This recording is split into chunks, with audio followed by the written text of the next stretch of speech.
Item ಯಾವುದೇ ಇರಲಿ try ಮಾಡಿ ಆಚಿ ಚಿಕನ್ ಮಸಾಲಾ. ಭಾರತದಲ್ಲಿ ಮೋಸ್ಟ್ಲಿ ಸಿಲಿಂಡರ್ ತುರ್ತು ಪರಿಸ್ಥಿತಿ ಎದುರಾಗಿರೋದು ಮೊದಲು ಅಂತ ಮಾತನಾಡ್ತಿದ್ದಾರೆ.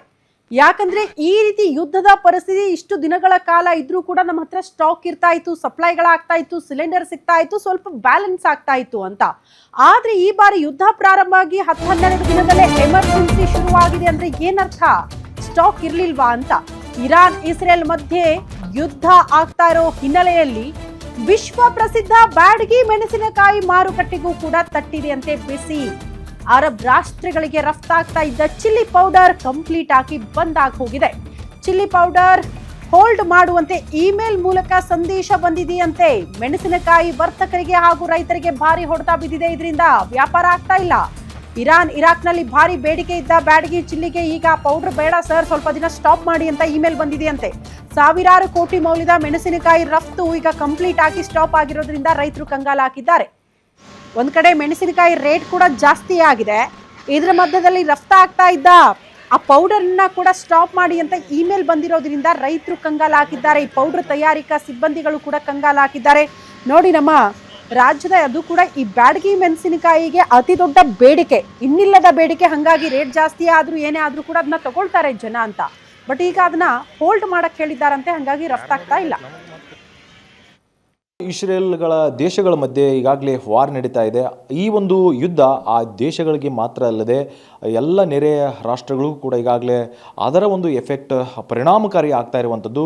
ಅದರ ಒಂದು ಈಗ ಉದಾಹರಣೆ ಎಂಬಂತೆ ಹಾವೇರಿ ಜಿಲ್ಲೆಗೂ ಕೂಡ ಈ ಒಂದು ವಾರ್ ಎಫೆಕ್ಟ್ ಆಗಿರುವಂಥದ್ದು. ಹಾವೇರಿ ಜಿಲ್ಲೆ ಬ್ಯಾಡಗಿ ಪಟ್ಟಣದಲ್ಲಿರ್ತಕ್ಕಂಥ ವಿಶ್ವ ಪ್ರಸಿದ್ಧ ಮಾರುಕಟ್ಟೆ ಹೊಂದಿರುವಂತಹ ಬ್ಯಾಡಗಿ ಮೆಣಸಿನಕಾಯಿ ಮಾರುಕಟ್ಟೆಗೂ ಇದರ ಎಫೆಕ್ಟ್ ಈಗಾಗಲೇ ತಟ್ಟಿದೆ. ಸೊ ಹೀಗಾಗಿ ಏನಂತಂದರೆ ಕೋಟಿ ನೂರಾರು ಕೋಟಿ ಸಂಖ್ಯೆಯಲ್ಲಿ ಏನಾದರೂ ಇಲ್ಲಿ ಬಿಸ್ನೆಸ್ ವಹಿವಾಟು ಆಗ್ತಾ ಇತ್ತು. ಹೀಗಾಗಿ ಇಲ್ಲಿರುವಂತಹ ಚಿಲ್ಲಿ ಒಂದು ಪೌಡರ್ ಕೂಡ ಬೇರೆ ದೇಶಗಳಿಗೆ, ಅರಬ್ ರಾಷ್ಟ್ರಗಳಿಗೆ ರಫ್ತಾಗ್ತಾ ಇತ್ತು. ಆದರೆ ಈಗ ಅದು ಸದ್ಯ ಮಟ್ಟಿಗೆ ನಿಂತಿರುವಂಥದ್ದು. ಸೊ ಇದಕ್ಕೆ ಸಂಬಂಧಪಟ್ಟಂತೆ ಸುಮಾರು 40 ವರ್ಷಕ್ಕೂ ಅಧಿಕವಾಗಿ ಬ್ಯಾಡಗಿಯಲ್ಲಿರ್ತಕ್ಕಂಥ ವರ್ತಕರ ಸಂಘದ ಅಧ್ಯಕ್ಷರಾಗಿ, ಜೊತೆಗೆ ಏನಂತಂದರೆ ಮಾಜಿ ಶಾಸಕರು ಆಗಿ ಕಾರ್ಯನಿರ್ವಹಿಸಿರುವಂತಹ ಸುರೇಶ್ ಗೌಡ ಪಾಟೀಲ್ ನಮ್ಮ ಜೊತೆಗಿದ್ದಾರೆ. ನಾನು ಮಾತನಾಡಿಸ್ತಾ ಹೋಗ್ತೀನಿ. ಸರ್, ಇವಾಗ ನೀವು ಕೂಡ ವಿಷಯಗಳನ್ನು ನೋಡಿದಿರಿ. ಸೊ ಇಸ್ರೇಲ್ ಇರಾಕ್ ಮಧ್ಯೆ ಈಗಾಗಲೇ ತುಂಬ ದೊಡ್ಡದಾಗಿರ್ತಕ್ಕಂಥ ಯುದ್ಧ ನಡೀತಾ ಇದೆ. ಇದರ ಎಫೆಕ್ಟ್ ಬ್ಯಾಡಗಿ ಮೆಣಸಿನಕಾಯಿ ಮಾರುಕಟ್ಟೆಗೂ ತಟ್ಟಿರುವಂಥದ್ದು ಏನೆಲ್ಲ ಸಮಸ್ಯೆ ಆಗ್ತಾ ಇದೆ ಸರ್?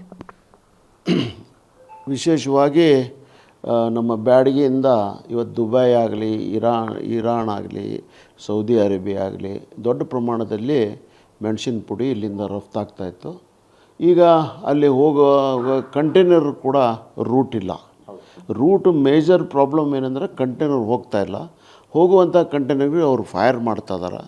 ಆದ್ದರಿಂದ ಅಲ್ಲಿ ಈಗ ನಮಗೆ ಫೋನಲ್ಲಿ ಮತ್ತು ನ್ಯೂಸಲ್ಲಿ ನೋಡಿದ ಪ್ರಕಾರ ಅಲ್ಲಿ ಫುಡ್ ಪ್ರಾಬ್ಲಮ್ ಕೂಡ ಆಗ್ತಿದೆ. ಅಲ್ಲಿ ಏನೂ ಬೆಳೆಯೋದಿಲ್ಲ. ಅಲ್ಲಿ ಏನಂದರೆ ಅಲ್ಲಿ ಕುಡಿಯೋಕ್ಕೆ ನೀರು ಕೂಡ ಸಿಗೋದಿಲ್ಲ. ನಾನು ಕೂಡ 2-3 ಸರಿ ದುಬೈಗೆ ಹೋಗಿದ್ದೀನಿ. ಆದರೆ ಅಲ್ಲಿ ಪರಿಸ್ಥಿತಿ ಈಗ ಅಲ್ಲಿ ಹೋಟೆಲ್ ಕೂಡ ಈಗ ಅಲ್ಲಿ ಮುಸ್ತಾ ಇದ್ದಾರೆ. ಈಗ ಕಂಟೈನರ್ ಕೂಡ ಈಗ ಕೂಡ ಬುಕ್ ಆದರೆ ಅವು ಅದರ ರೇಟು ಭಾಳ ಡಬಲ್ ರೇಟ್ ಆಗಿರೋದ್ರಿಂದ ಈಗೇನು ನಾವು ಮ್ಯಾನುಫ್ಯಾಕ್ಚರ್ ಮಾಡೋಂಥ ಏನು ಬ್ಯಾಡಗಿ ಚಿಲ್ಲಿ ಪೌಡ್ರ್ ಮೇಲೆ ಅದು ರೇಟ್ ಕೂಡ ಪರಿಣಾಮ ಆಗೋದ 100% ಪರಿಣಾಮ ಆಗ್ತೈತಿ. ಸಣ್ಣ ರಾಷ್ಟ್ರ, ಒಳ್ಳೆಯ ರಾಷ್ಟ್ರ, ಇದು ನಮಗೆ ಕೆಟ್ಟ ಸಮಯ ಅಂತ ನಾವು ಇದನ್ನು ಭಾವಿಸ್ತೇವೆ. ದಯವಿಟ್ಟು ಈ ಥರ ಘಟನೆಗಳು ನಡೆದರೆ ಈಗ ಸದ್ಯ ನಮ್ಮ ಹೆಚ್ಚಿನ ಪ್ರಮಾಣದಲ್ಲಿ ಈ ನಮ್ಮ ಬ್ಯಾಡಗಿ ಮಾರ್ಕೆಟ್ ಆಗಲಿ, ಬಾಂಬೆಯಿಂದಾಗಲಿ ಸಾಕಷ್ಟು ಜನ ಈ ಮಸಾಲ ಪದಾರ್ಥ ಬ್ರಿಟಿಷ್ ಕಾಲದಿಂದನೂ ಕೂಡ ಇತಿಹಾಸ ಇದ್ದಂಥ ಮಾರ್ಕೆಟ್ ನಮ್ಮ ಬ್ಯಾಡಗಿ ಮಾರ್ಕೆಟ್ ಸ್ವಲ್ಪ ಎಕ್ಸ್ಪೋರ್ಟ್ ಆಗೋದಕ್ಕೆ ಮಾತ್ರ ಹೊಡೆತು ಬೀಳ್ತಾ ಇದೆ. ಆದರೆ ದೇವ್ರ ದಯೆಯಿಂದ ನಾವು ವಿನಂತಿ ಮಾಡ್ಕೊಳ್ಳೋದು, ಇವತ್ತು ಅಮೇರಿಕನ್ ಅಧ್ಯಕ್ಷರಾಗಲಿ, ಕೊಲ್ಲಿ ರಾಷ್ಟ್ರದ ಎಲ್ಲ ಅರಬ್ ಮಹಾರಾಜರಾಗಲಿ ಎಲ್ಲರೂ ಸೇರ್ಕೊಂಡು ಯುದ್ಧ ನಿಲ್ಲಿಸಬೇಕು. ಇದು ನಮ್ಮ ಭಾರತೀಯರಿಗೆ ಮೆಣಸಿನ ಪುಡಿ ಬೇಕು. ಮೆಣಸಿನ ಪುಡಿನೂ ಕೂಡ ಹೋದ ವರ್ಷಕ್ಕಿಂತ 2 ಪಟ್ಟು ರೇಟು ಜಾಸ್ತಿಯಾಗಿ ಬೇಡಿಕೆ ಕೂಡ ಸಾಕಷ್ಟಿದೆ. ಆದರೆ ಎಕ್ಸ್ಪೋರ್ಟಿಗೆ ಮಾತ್ರ ಸಂಪೂರ್ಣವಾಗಿ ಹೊಡೆತು ಬೀಳ್ತಾ ಇದೆ. ಸೊ ಇದಿಷ್ಟು ವರ್ತಕರ ಸಂಘದ ಅಧ್ಯಕ್ಷರು ಮತ್ತು ಮಾಜಿ ಶಾಸಕರಾಗಿರ್ತಕ್ಕಂಥ ಸುರೇಶ್ ಗೌಡರ ಮಾತಾಗಿದೆ.